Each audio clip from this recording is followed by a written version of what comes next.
Thrivesters, imagine you're talking with someone and they tell you that you're never going to have empty space in your calendar, so you get to decide what's important.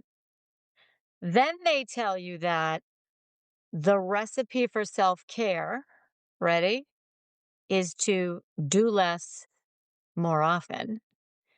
And that if you do these things, you get to feel radiantly alive. Thrivesters, I'll tell you what, I would be hopping on that call or meeting with that person ASAP.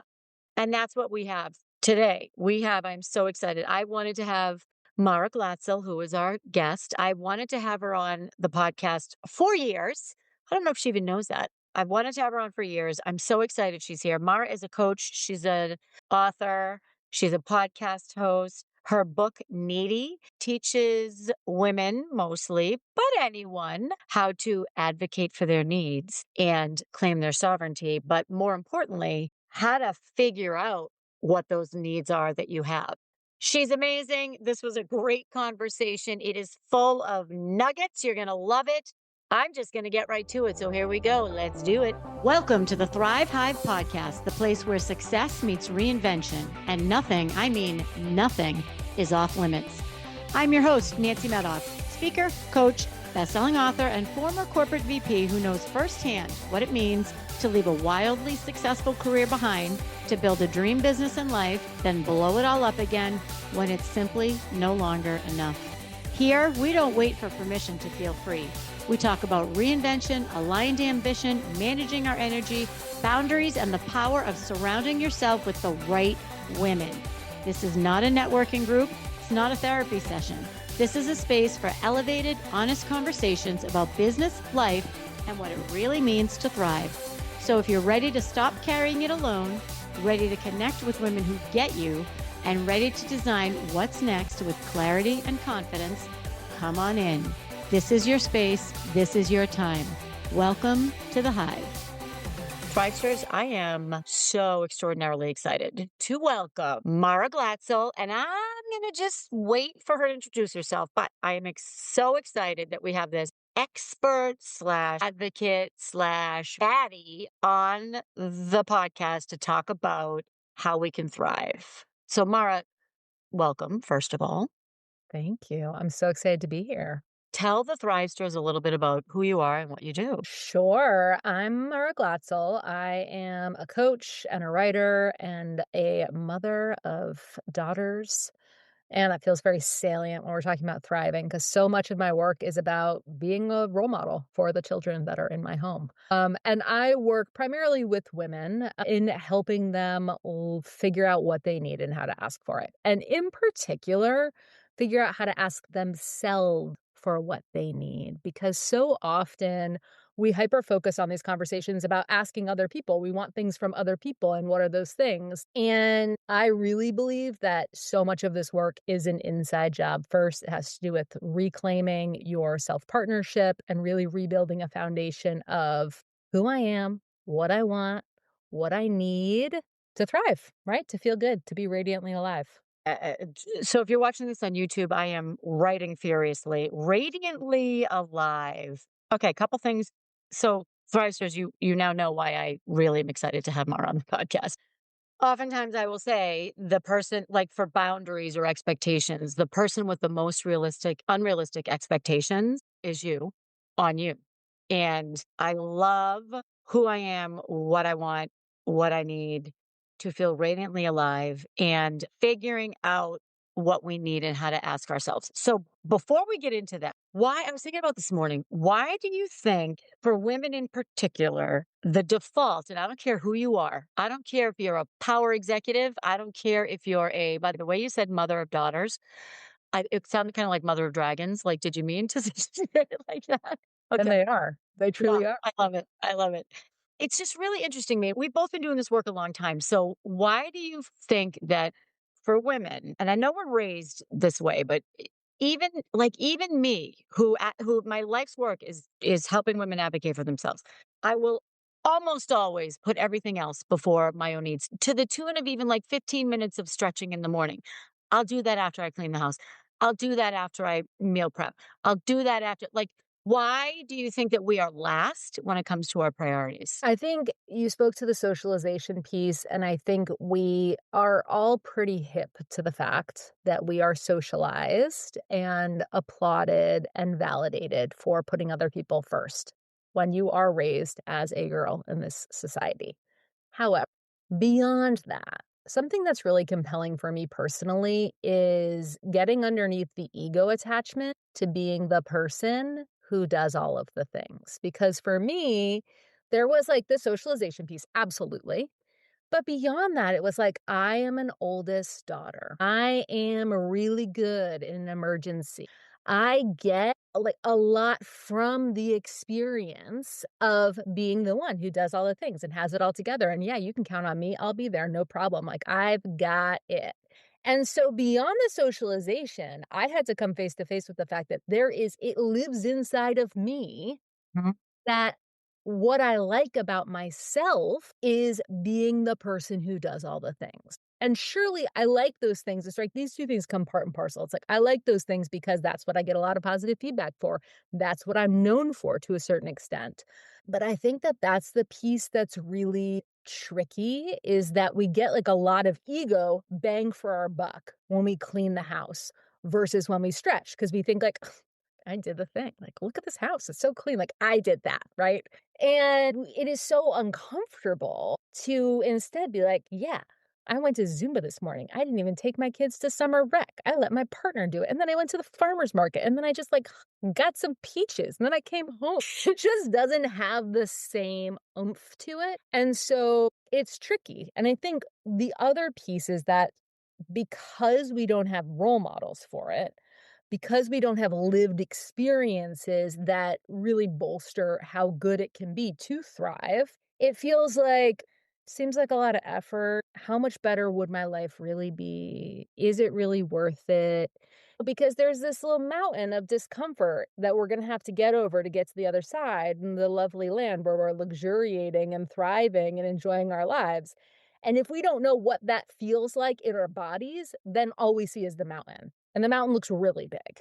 And we don't have a lot of examples of people who are on the other side and they're like, "Yes, the water's great, fabulous, come on over." I mean, I think we're seeing this more and more, but that's tricky, and especially generationally, right? Like, we may have been living our lives the same way for a very long time, and to do anything different is difficult. Look, I came home today. I got a new washing machine. My washing machine broke. My partner was like, "Look, the new washing machine." I'm like, "I hate it." Why? Because it's not the washing machine that I've had for the last 6 years, right? It's just that piece of like, it's different. I don't know. I'm going to have to expend energy getting used to this new thing, this new Learning. Yep. way of being. Mhm. And I think that we are generally, even those of us who say we like change, it's like, it's uncomfortable. Do we really? You know? You said something I wanted to come back to. What it feels like in our bodies to be in this place where we are, what was this? Radically enjoying life? Mhm. Radically alive. So what does it feel like? What does it feel like in your body? So I have to tell you, it actually feels pretty dangerous in my body. And this again, this has to goes back to girlhood for me because I'm a lot of a person.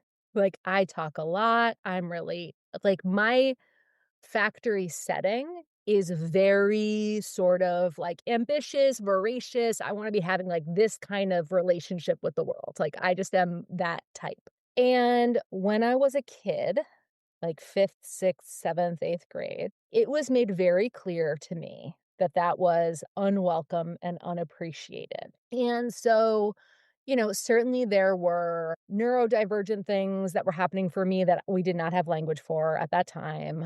Certainly, I grew up in this small town that we are both in, next town over. And so what happened was I learned how to shrink and I Mm, learned how to have, like, private joy, like, joy on the side, joy tucked in corners, joy that was, like, kind of tamped down, and so, something that I've been really noticing and experimenting with this summer, because 'cause I've been in this period of, like, letting myself come more alive again, and what I have noticed is a lot of fear come up. a lot of, like, feelings I haven't felt in a long time, like, "Oh, wow, I went to that party and I talked a lot." Like, how much Nancy and I go to Zumba together. I'm like, "How much did I talk about Zumba at that party? Was it too much?" Zumba is my current, like, hyper high interest area. So I'm like, "How much do we talk about Zumba? Too much? Just enough?" Yeah. But, really realizing that joy, exuberant joy, can be very repellent for people. And not because there's anything wrong with me, but because of how they might be living and what they allow themselves and how it is triggering to be in the presence of my joy. Things I didn't know at 10, 11, 12 years old, which I now do know. And it has been so interesting to navigate it to be like, wow, okay, like you got some just kind of like negative feedback in that situation. And that doesn't necessarily mean that's wrong. There's anything wrong with you, but maybe those aren't your people, right? There are people who choose to live in a certain way and other people who choose to live in a completely different way. And at the end of the day, I tell myself, like, I don't want their life. I want my life. And that comes with knowing that there's a little bit of danger to being very public about thriving. Like, that is something that does trigger people. That is something that does elicit a response. And so I've just been toggling with that a lot this summer, like, "Oh, this feels dangerous. It's fine. Like, I am okay to be in that discomfort, but I'm playing with something that previously has been the site of some rejection or some abandonment or some friction." And for me, it is the decision to want to be alive as much as possible, and I want that more than I want to be liked, and I can genuinely say that for the first time in my life, that is so true, and that's pretty exciting feeling. I love it. Okay, no surprise, I love everything you just said, and as you were talking, what I was thinking about was when your joy, my joy, one's joy is off-putting to someone else, that's almost always about the other person, and I heard you say, well, perhaps they're not your people, which perhaps they're not, and also, what happens when they're family members? The person you're Or married. so, Thrivesters, I neglected to tell you that Mara and I know each other. We live in the same town, and we do like I like to say Mara is the softer side of Nancy. She works with women on how to advocate for themselves, how to figure out what you need, which I want to get into in a second. But we think we are hilarious, so this is going to be a boatload of fun. So, to your point, I think there's a difference between being annoying, like dancing around my bedroom, singing, high school fight songs, 'cause I'm happy and in a great mood versus the deep-seated resentment from somebody I love and care about when I'm thriving and they're not. That is really difficult for me, and there is one person I'm thinking of, and, like, they're miserable, and that's their jam, and okay, I love them. At the same time, I can't really let that all they do is tear me down. And I can't really let that affect me, but it does affect me. So, I guess my question for you is, how would you handle that? Let's just say it's your partner. It is not my partner. It's not your partner either. What I'm talking about, because this is like a serious, constantly when somebody just constantly doesn't believe in joy, doesn't believe in thriving, and thinks you're full of shit, right? So how would you help that person come along, or how would you put a boundary around that? Yeah, I mean, I think the first boundary that I would set would be internally for me. Mm, That is not a person whose beliefs are in alignment with mine. yep, And it is so painful, and also, I will say, most people aren't totally on board with what we're talking about here, I so this know. is a very common situation. Yep. And also, depending on how their mental health is, they may kind of, like, flow into and out of access to that, and so it may be triggering because it's like, I have a desire for what you have, and I feel like I can't have it for whatever reason. And I don't even know I have that desire, by the way, like, Yeah, right? yeah. You Well, resent me because here's a hot thing that we need to be taking home, everybody. If you have a kind of like resentment, anger towards somebody, jealousy about something that somebody else has, that is like a neon sign pointing you towards something that you want for yourself. Mhm, So mhm, chase that down. yep, But yeah, I think it's really, really tricky. And especially if it's somebody who you love and you are committed to being in relationship with. I think that For me, what you have to have are such great internal boundaries that help you to see the situation as it is. And, you know, like I wouldn't want that person's life. I want my life. And we each get to go home with ourselves. So, and I think for me, like professionally speaking, as like a mental health care professional, I know a lot of people who are committed to working in such a way, living in such a way that is like a direct route to extreme burnout. And I know that academically, I know that personally. And so where I lean back into for myself is I'm really worried about that person actually. If like me being in my joy is so triggering to them, I'm really like that's a red flag for me about them. And I think that one of the best things that we can do is just to be ourselves and to inspire others in an kind of an indirect way, right? It's like whatever you take from however you are processing what I am doing is for you to kind of figure out. But I think where the boundary I would have with them would be I'm not interested in like processing whether or not you think my life choices are right and good, right? Because I'm good. That said, I will say for myself, something that I always have to kind of like keep a thumb on is sometimes when I am really, like, lit up, I take up a lot of space in a conversation, I don't leave a lot of space for other people, just like real, like, neurodivergent, like, who talks and when kind of things. So, something else that I might look into is, like, how much space am I taking up when I'm communicating with this person? And am I leaving enough space for them to bring their stuff forward? Because some of that resentment might be like, I'm taking up all the air in the room. And that is tricky for kind of side related reasons. So I might be curious about that just for me in knowing myself. That when I get excited about things, I tend to like be really excited. And sometimes that's really overwhelming for people, especially people who are quieter or more introverted or, need like a little bit more coaxing. So again, if it was a relationship with somebody that I really love, I might make an extra effort to be like, what are you up to? What are you interested in? And ask questions that maybe they don't have an answer to, and that's okay, but that are not just like about the things they want to talk about, like work or, how hard everything is. Yeah. Yeah, I find my default, and I'm not proud of this, it's to avoid. I really do. I'm like, "You know what? I don't have the energy. I don't."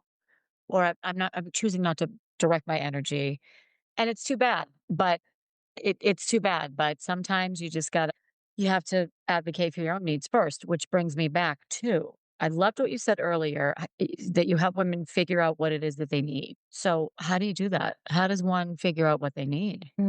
So, a few things. I will preface this by saying if you're coming to this conversation with like a true, I have no vocabulary for needs that's a very real sentiment.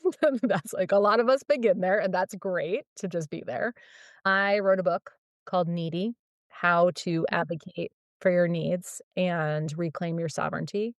And that book has a lot of words. So I'm going to talk about some of this now, but sometimes I find what is really useful is to have somebody go first.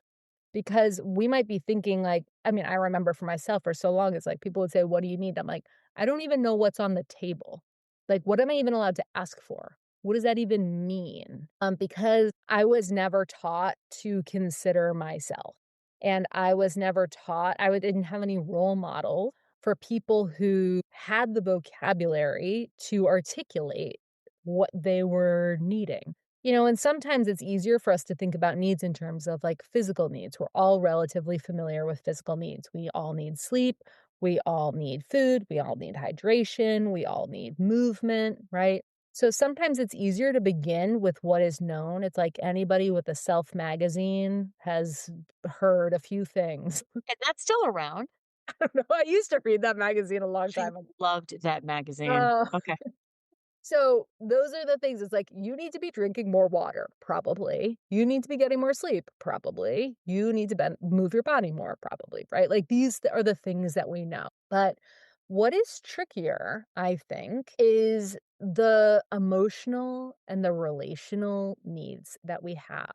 And so often this conversation is couched in an external lens. So it's like, Having like, talk to your spouse about what you need, talk to your friend about what you need.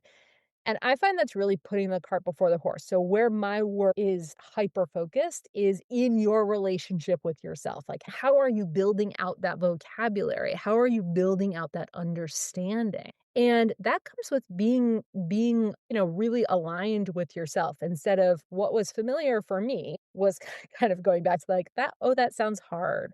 I'm going to just self abandon instead. Or, oh, that sounds hard. If I don't know the answer to the question, like, let's move on to the next thing. And really moving through my life and being curious over a period of time helped me to build out kind of like a personalized library of what I need in certain circumstances. But we're going to keep it really basic. A need is something that you require, and a want is something that you desire. So now people love to do this, putting the needs into a hierarchy, putting the wants. It's like, maybe I can allow myself to have what I need, but like wants off the table.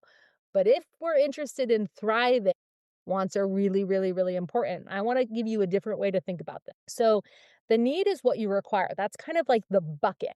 And the want is what you desire. That's like the preference. So let's say we're talking about food. What I need is to eat breakfast.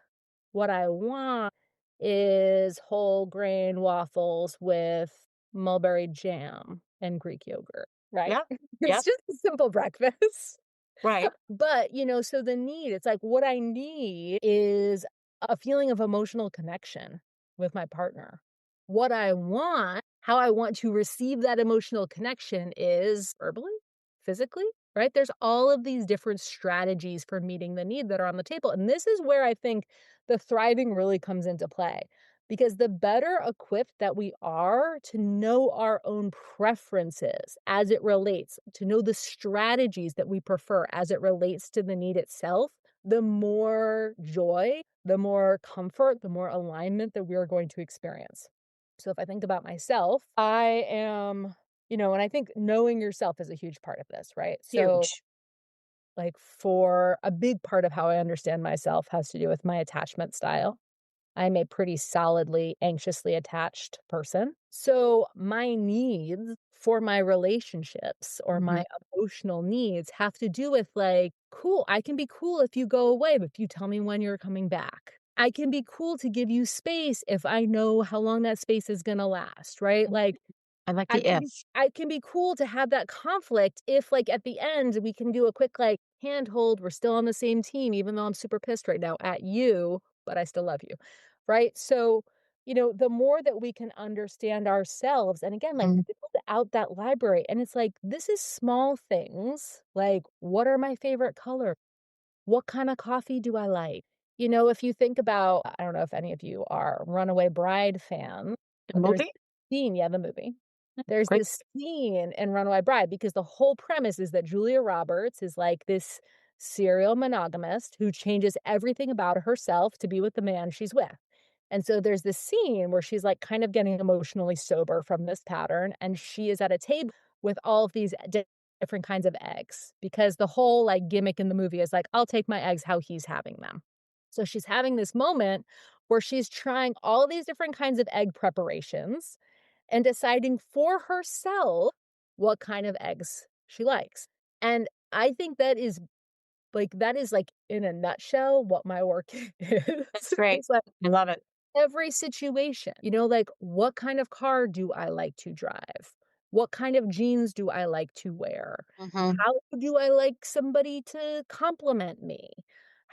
What kinda things do I where do I like to go? Do I like to do, like, exciting travel where we're moving around all the time, or do I like to go to a place and, like, really stay there in one place for a period of time, right? Like, all of these minute decisions, and it comes from really taking choices off autopilot and paying attention, like, "Oh, that sucked," or "I wish I could do things differently next time," and then you can do things differently next time, and with time, you're getting better and better and better at knowing not just what you need, but what those strategies are, what those preferences are for getting those needs met.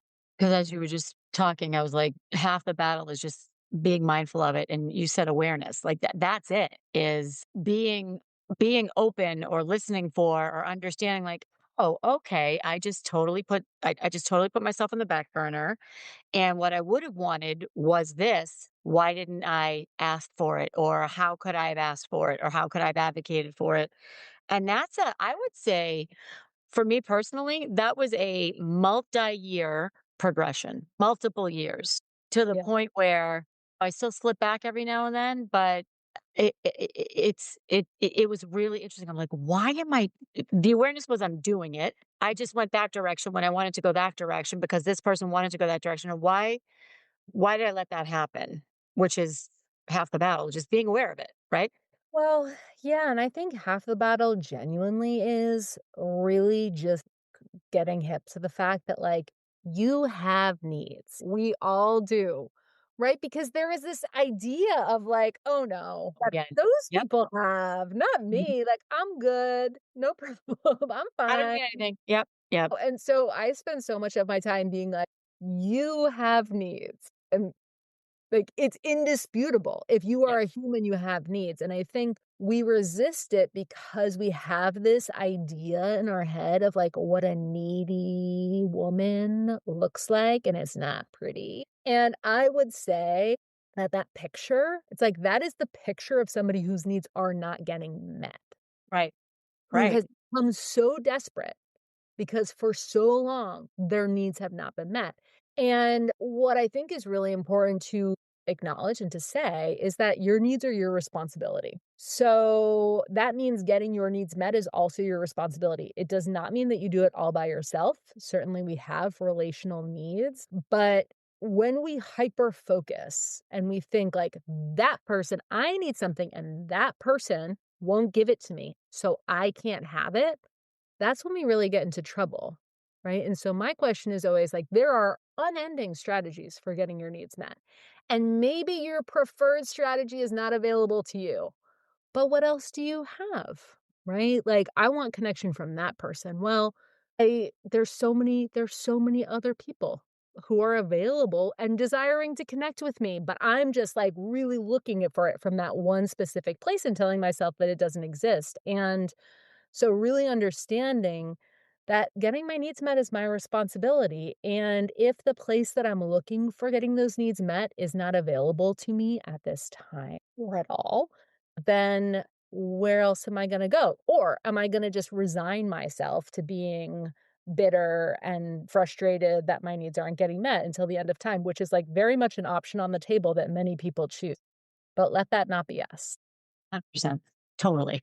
So for those of you who journal, if you journal or if you do any, kind of evening or morning journaling, I think a great question to add is, "What do I need today?" Mhm. And I would keep it simple saying, "What is one thing I need today?" Mhm. That's how I would start. Yeah. Well, and, you may need something that, like, is not possible to be met at this moment in your life, and it's still worth articulating to yourself.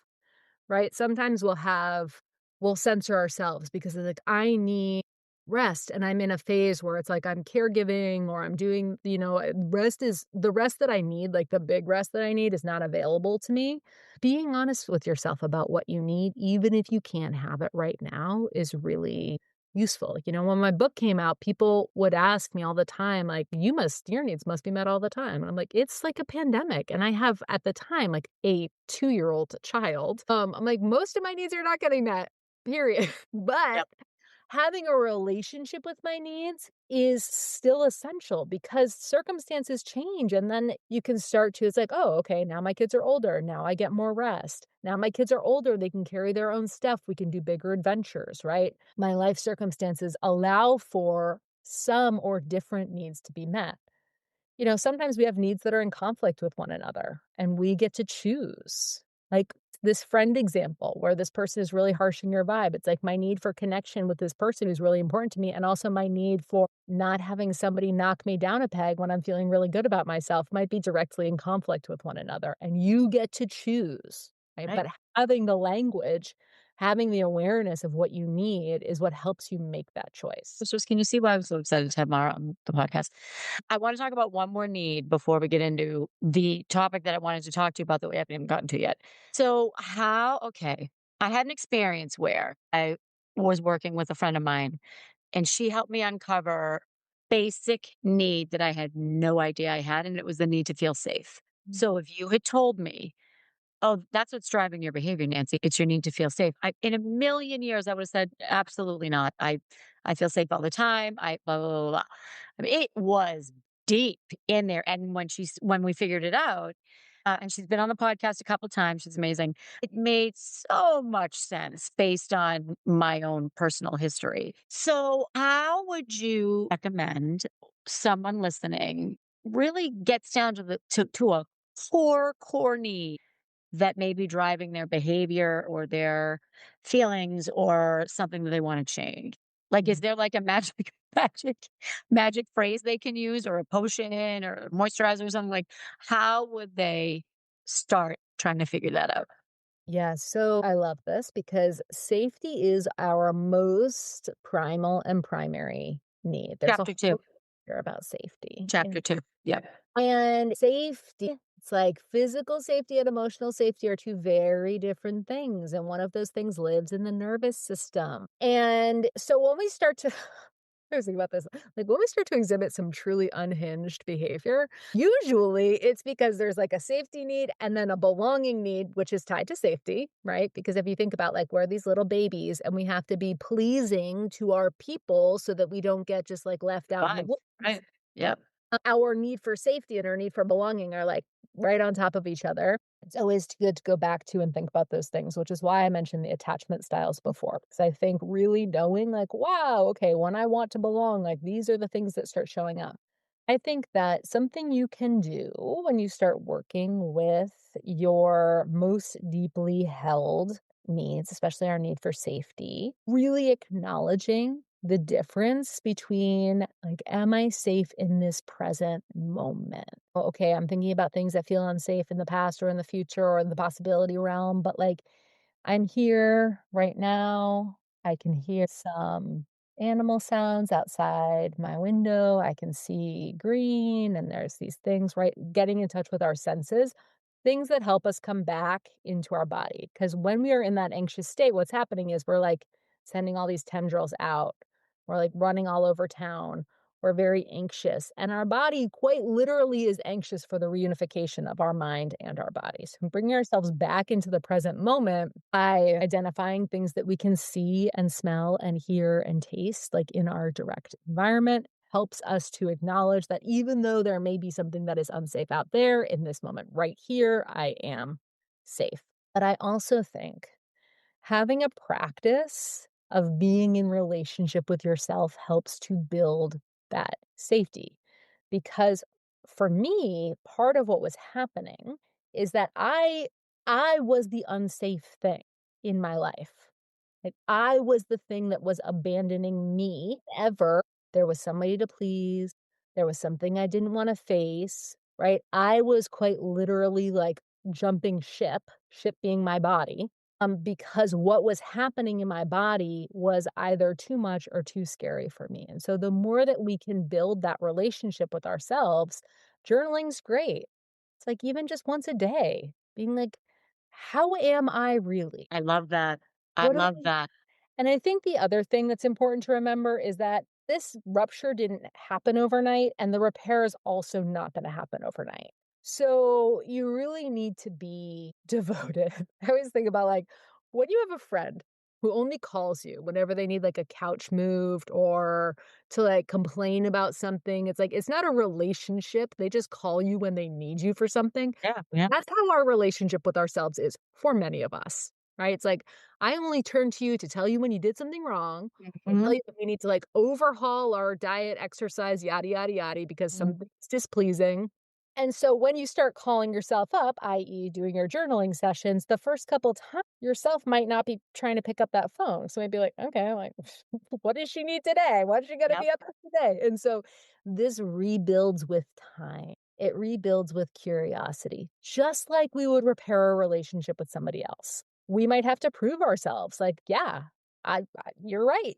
I did abandon you a lot of times, and I'm trying to do things differently, and I can't promise I'm going to do it perfectly, but I'm here and I'm willing to do the work. And the work is really just like How are you? It's been in my journal. I make my own journals. Yeah. And for I'm talking a couple of years, I stopped doing it and it had a very significant impact. So I'm back to doing it again recently. First question is, how do you want to feel today? I think that's what it says. How do you want to feel today? How do you feel? And then how do you want to feel? Yeah. Okay, great. And how long does it take me to figure that out? I feel tired. I want to feel okay.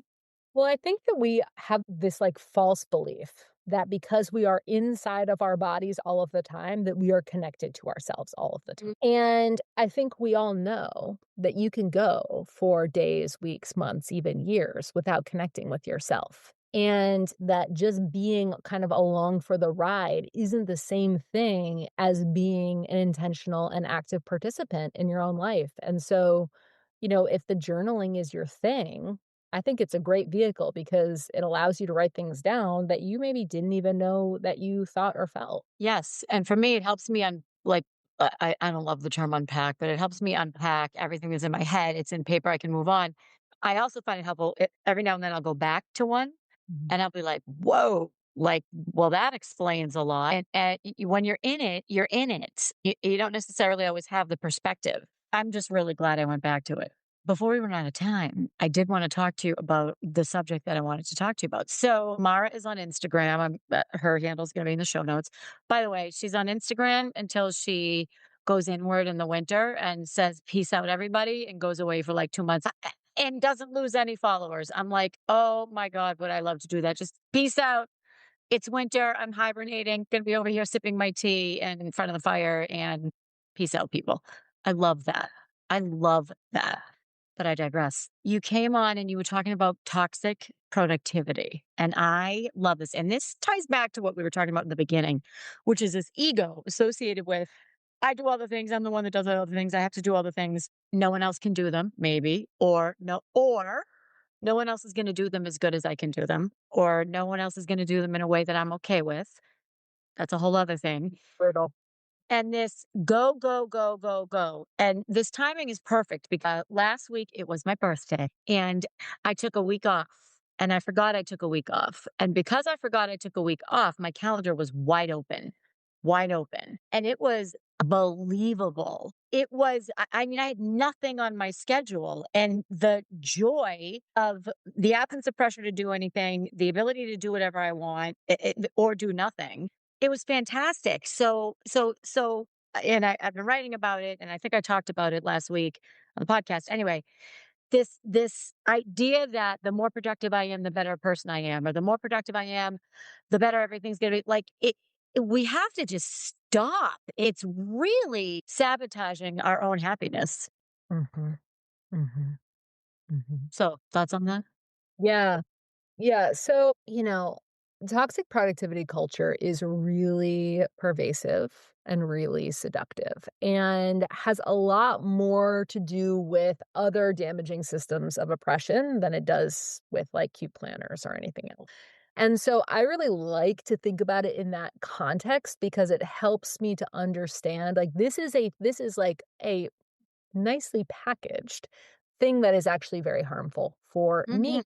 for my relationship with myself. I can see it much more clearly if I think about it, for example, like as in relationship to the diet industry. Like toxic productivity culture, the idea that like better, better, better, better, better is always good by all means necessary. Your value hinges upon your productivity, your tangible output.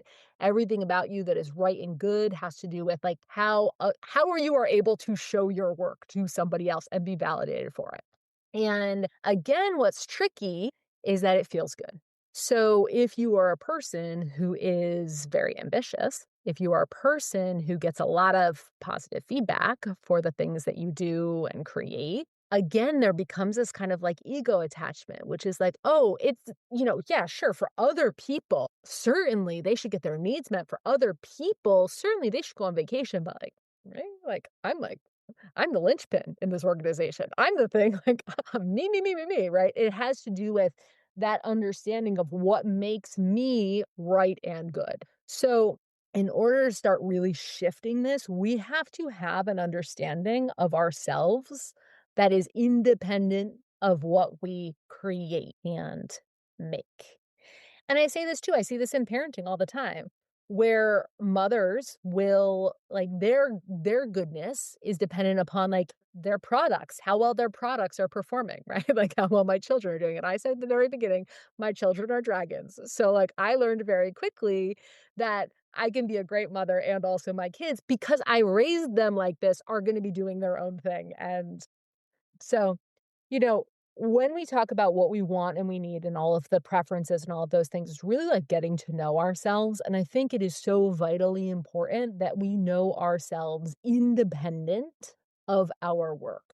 So, if you were to meet me and you were to ask me what I like best about myself, I might tell you that I am a fantastic French braider, or that I throw a really good party, or that I am really invested in community to the point where, like, I love to be the point person for things that bring our community forward, so our community, right? Like, I might tell you about things that have to do with me versus, like, I did a thing the other day, I couldn't even remember the title of my own book. It was like a comedy sketch, and that's that is how sort of, like, divorced from these external things I have had to become because for all of my life is, like, really driven, really, like, smart person, very ambitious, always, like, leading the group project, always delivering the deliverables on time or ahead of schedule and perfectly at whatever cost to myself. Like, I loved being that person because being that person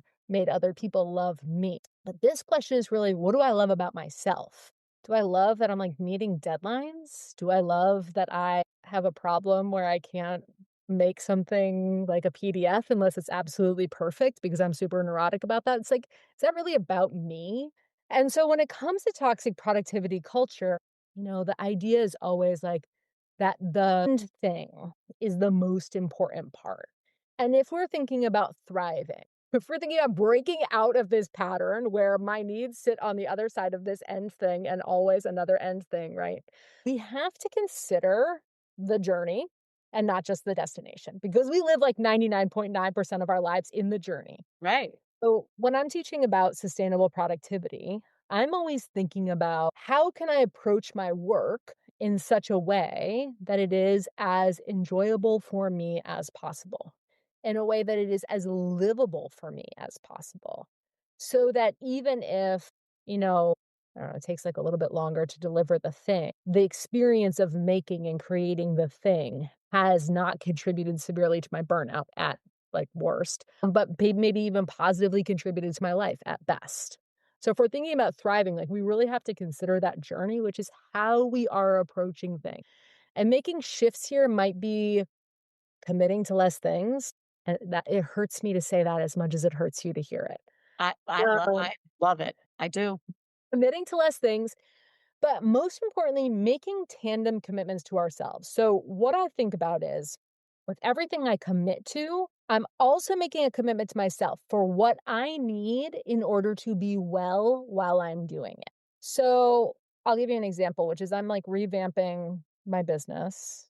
And I'm revamping it in August. It's like not ideal timing. Or is it? I don't know. And so I asked myself, like, okay, this is like a fair amount of work. I'm creating a new course. I'm going to be launching it. I'm kind of like reconfiguring how I offer things. What do I need in order to be well in it? So, the number one thing I know I need as a solo entrepreneur is people to hang with. So, I recruited both two clients who know my work really well to like bounce things off of in kind of like a market research way. And also my favorite copywriter who I worked with, she, like, supported me with some book midwifery for my book, and also my favorite web designer who I've known for a million years. And I've just, like, emailed them all, and I'm like, "Okay, I want you, like, in the mix because what will help me be well while I'm doing this work is to have people that I know, like, and trust and just, like, genuinely enjoy working with kind of Mhm, along for the ride." mhm. What else I might need is to not make any other big commitments during that month. What Right. else I might need is to remember, like, okay, what I'm gonna wanna do is say to myself, oh, do you still need to be going to Zumba like 3, 4 times a week? Like, maybe not during this time. It's so busy. You can start again in September. That Those kinds of thoughts are like immediate neon signs for me to do the exact opposite thing, right? Whenever I start to think like, why don't I put my favorite things on the back burner until I get to the other side of it? That is a cry for help from my toxic productivity socialized inner person. So, I think it's really important this idea of like these tandem commitments. Like I'm game to do huge big projects. I'm game to say yes to things that excite and intrigue me. But what do I need in order to do it well? What is going to improve my felt experience of doing that work? Those things have to be on the table too if we are in the business of thriving while also getting things done, which I know we are. I love it. I love it. And that's actually a boundary that I talk about around the holiday season is I know it's a busy time right now. I also know that yoga twice a week is what I need to do in order to make sure that I'm thriving and enjoying the holidays. So I'm going to commit to that. So I pulled out two questions and I would love one more. So this is, how do we start a relationship with ourselves if we don't have one? So one thing I heard you say was, what do I love about myself? Another one I heard was, what do I need in order to be well while I'm doing this, whatever it is? And if you're listening, if you're a Thrivester that does not work out of the home, this could be in the home. This could be, it's situational. So when we say work, we mean doing something. So that's one question. That's the second question. How about a third question that somebody can ask themselves to begin to develop a relationship with themselves? This is not necessarily a question, but a concept, which is to check in with yourself before your to-do list. Oh, I love it. That's how do I want to feel today? That's how do I feel and how do I want to feel? Because so often I would be like, okay, Mara, here's what's on the schedule today. So this is how you're going to be. I love Versus it. taking a moment to be like, how am I? And now I'm looking at my schedule and like, how do I make it work? Because if I'm showing up today with feeling really weepy and anxious, and I have a call that I really have to show up for, then I'm going to need a different kind of approach than I might if were kind of confident and easy breezy day. So checking in with yourself before your to-do list, and that can be like a 1-minute conversation. Like, how am I? Now, before you even get out of bed, Yeah. actually. Yeah. Where can people find you? No, first of all, when can you come back? We want you to come back on the podcast. I had said, oh, we definitely won't go more than an hour. It's been 45 minutes and I know you have another call. Where can people find you? I will put it in the show notes. Like what's happening? How can you mentioned a new course launching in August. Isn't that convenient? I didn't even know that. So convenient. Look at So me. where can people find you? You can find me at maraglatzel.com. That's where all of the things are. You can also find me on Instagram at Mara Glatzel.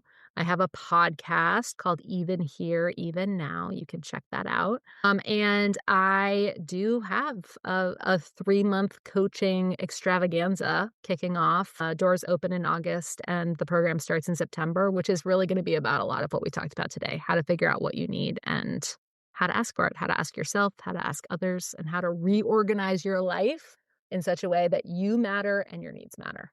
With that, I'm going to peace out and Thrivesters. I'll see you next week. That's a wrap, Podsters. Thank you for tuning in to this week's Thrive Hive podcast.